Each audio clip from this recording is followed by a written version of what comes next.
When the Harris campaign launched, they got great traction by calling Trump and Vance weird.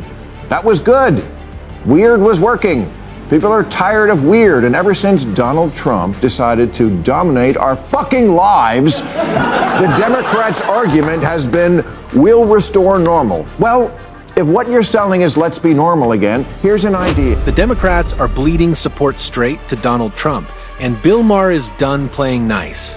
On HBO's Real Time, Maher went scorched earth on his own party, exposing the weak spots Democrats don't want to talk about.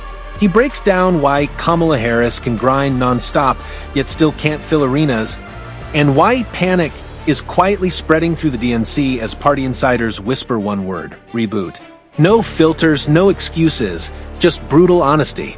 So, if you're not subscribed yet, smash that button, because we're diving straight into it. Kamala Harris to do what many have been calling for her to do since she became the candidate, have a sister soldier moment.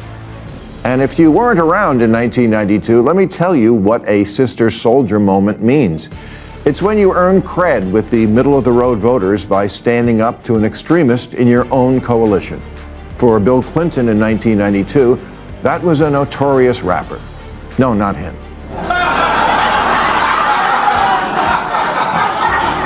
No, Sister Souljah, whose music is not much remembered, but her words are.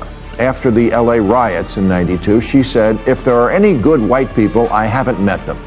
Now, in fairness, she had just come out of Williams-Sonoma. Maher zeroed in on the real reason Kamala Harris just can't catch fire with voters, and it has nothing to do with intelligence or experience. According to Maher, she refuses to break from the party's woke activist wing. Moderate voters might overlook clunky messaging, awkward delivery, or even a carefully manufactured public persona. What they won't forgive is silence. Leadership, Maher argues, means drawing clear lines, and Kamala keeps sidestepping them. She hasn't fully embraced the most extreme woke ideologies, but she hasn't challenged them either. Instead, she plays it safe, tiptoeing around the loudest activists in the room. And that caution, Maher warns, doesn't look like strategy, it looks like weakness. In a political moment that demands clarity and confidence, fear of backlash is a losing move. Kamala's problem isn't her resume. It's her refusal to stand firm and say no when it actually matters. Clinton won over independent whites, and it didn't hurt him with black voters who went for him overwhelmingly and even used to refer to him as the first black president, which so went to his head that he later dated. Maher then drops a textbook lesson in modern politics. Sometimes calling out a loud faction doesn't cost you votes, it wins them. Kamala Harris was always going to lock down diehard Democrats and party loyalists. That was never the fight. The real battlefield is the center, independents, moderates, and voters who aren't glued to tribal politics.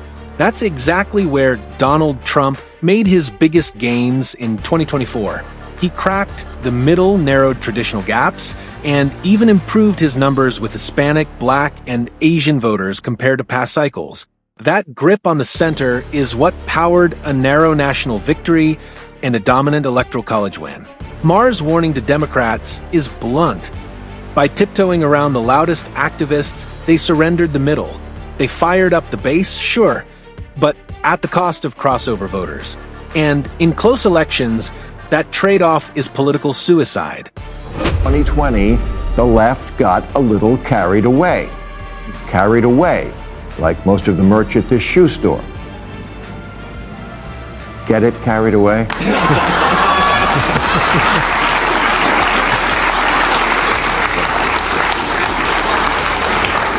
Once in a while, they need a lick. Looting was rebranded as justice shopping. We stopped arresting shoplifters. Anti-racist Baby was a bestseller. Corporations took DEI to ludicrous lengths. We opened our hearts to all who wanted to come here, and then also our borders. Portland decriminalized all drugs, and Seattle set up a no-cop zone until they had to reverse course on both. Standardized testing was dropped until... Maher then goes full throttle, rattling off concrete examples of how woke policies and cultural overreach, in his view, shoved the Democratic Party straight into opposition territory. From unpopular crime reforms to language policing and rigid ideological purity tests, he argues these moves alienated everyday voters who once reliably leaned blue. Now, critics are quick to say Kamala Harris didn't personally write or push most of these policies, and Maher concedes that point. But then he digs deeper. Leadership, he says, isn't just about what you create. It's about what you confront. At the very least, Harris could have used her platform to challenge the extremes, push back publicly, or draw clear boundaries. Instead, she stayed silent, and that silence let the most radical ideas define the party's image. For Maher, that absence of resistance was devastating. Voters didn't see unity or purpose. They saw chaos, confusion, and cultural overreach. And with no dissent coming from the top, that silence ended up speaking louder than any speech ever could.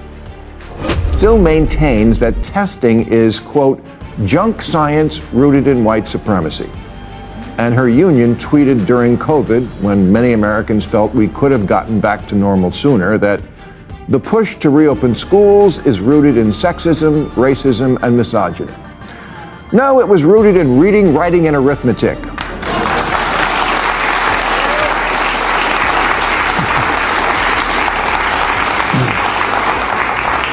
The teaching of which is apparently job none in Chicago, because only about 1 in 4 students in the city are proficient in either math or English. An absentee phrase and said, let me be very clear. Our schools need to do better.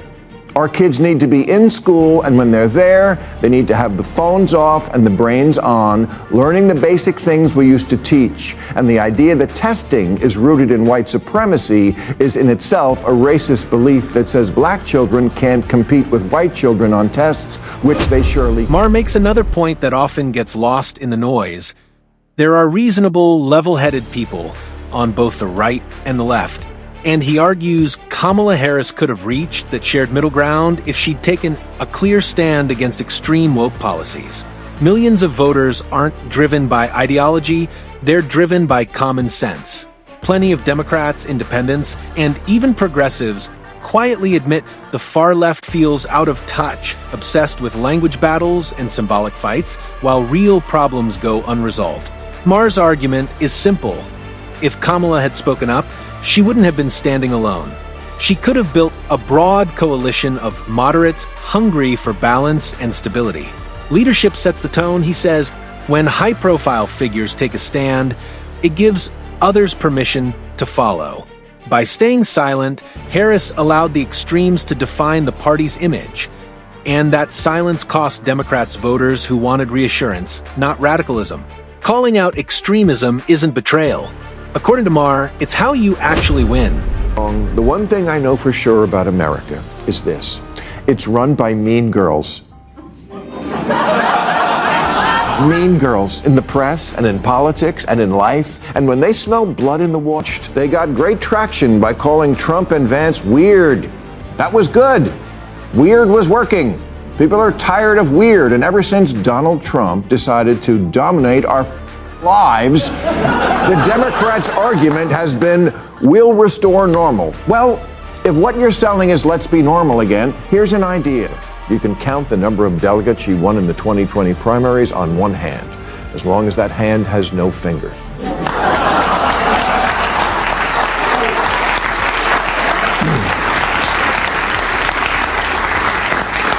In 3 years as vice president, she's been quieter than an electric car.